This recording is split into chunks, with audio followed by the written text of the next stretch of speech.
ദേശീയപാതയിൽ മഴ പെയ്താൽ പലപ്പോഴും വെള്ളക്കെട്ടാണ് പലയിടത്തും. അതേപോലെ തന്നെ ഡ്രൈനേജിൻ്റെ സ്ലാബ് പൊട്ടി വീണ പലയിടത്തും ഒരുപാട് നൂറുകണക്കിന് സ്ലാബുകൾ നമുക്ക് കാണാൻ സാധിക്കും. ഇപ്പം എന്തുകൊണ്ടാണ് റോഡിൽ വെള്ളം കെട്ടിയിരിക്കുന്നതിൻ്റെ ഏറ്റവും നല്ല ഉത്തമമായ ഉദാഹരണം കാണിച്ചു തരാം.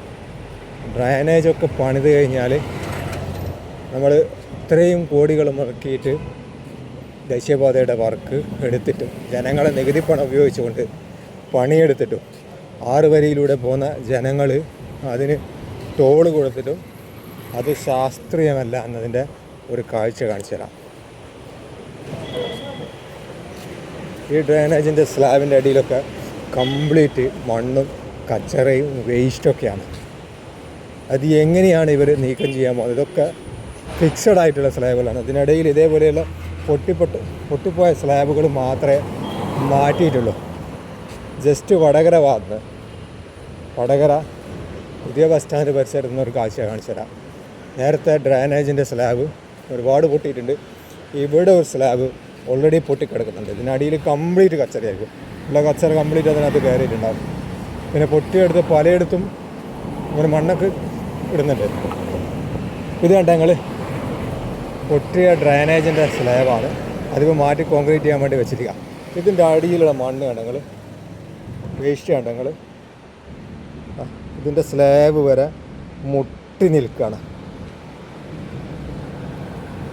ഓപ്പോസിറ്റ് സൈഡിൽ നോക്കുകയാണെങ്കിലും അതിനും വ്യത്യസ്തമല്ല. ഓപ്പോസിറ്റ് സൈഡിലുള്ള കാഴ്ച കണ്ടോ, അവിടെയും കണ്ടങ്ങൾ സ്ലാബിൻ്റെ അടിയിൽ കംപ്ലീറ്റ് കച്ചറ മുട്ടിക്കുകയാണ്.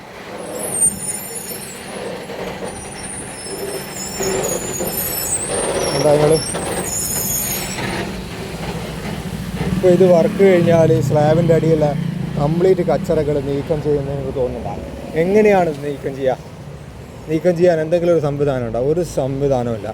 അപ്പോൾ ഡ്രൈനേജ് എന്ന് പറയുന്നത് ഒരു റോഡിൻ്റെ ലൈഫ്, അതിൻ്റെ സുരക്ഷ, റോഡിൻ്റെ ലൈഫ് തീരുമാനിക്കുന്ന ഒരു ഘടകമാണ്, പ്രധാനപ്പെട്ട ഘടകമാണ്.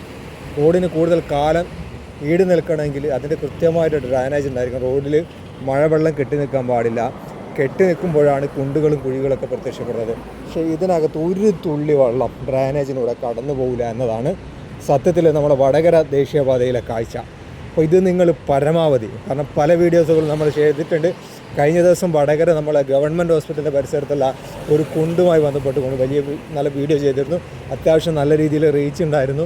എല്ലാ ആളുകളും ഏറ്റെടുത്ത് അതിൻ്റെ ഭാഗമായിട്ട് ദിവസങ്ങളുകൊണ്ട് ആ കുണ്ട് അടക്കുന്ന ഒരു സാഹചര്യം ഉണ്ടായി. അപ്പോൾ നമ്മൾ വിചാരിച്ച പലതും നടക്കും.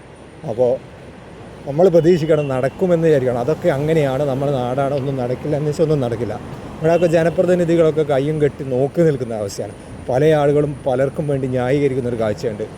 ജനങ്ങൾ വോട്ട് ചെയ്യുന്നത് അതിവിടെ രാഷ്ട്രീയമില്ല. ഏത് മന്ത്രി ആയാലും MLA ആയാലും MP ആയാലും ജനങ്ങൾക്ക് വേണ്ടിയിട്ട് ഗുണം ചെയ്യാനും ജനങ്ങളെ പ്രശ്നങ്ങൾ പരിഹരിക്കാനും ഇതേ രീതിയിലുള്ള വലിയ കോടികൾ മുതൽ മുടക്ക് ഇട്ടുകൊണ്ട് വർക്ക് നടക്കുമ്പോൾ അതൊക്കെ ജനങ്ങളെ നികുതിപ്പണം ഉപയോഗിച്ചെടുക്കുമ്പോൾ അതിനൊക്കെ കൃത്യമായിട്ടുള്ള ഒരു കൊടുക്കുന്ന പൈസക്ക്, സർക്കാർ കൊടുക്കുന്ന പൈസക്ക് മൂല്യമുള്ള രീതിയിൽ പ്രവർത്തനം ചെയ്യുന്നുണ്ടോ, വർക്ക് എടുക്കുന്നുണ്ടോ എന്ന് കൂടി പരിശോധിക്കാൻ വേണ്ടിയിട്ടാണ്.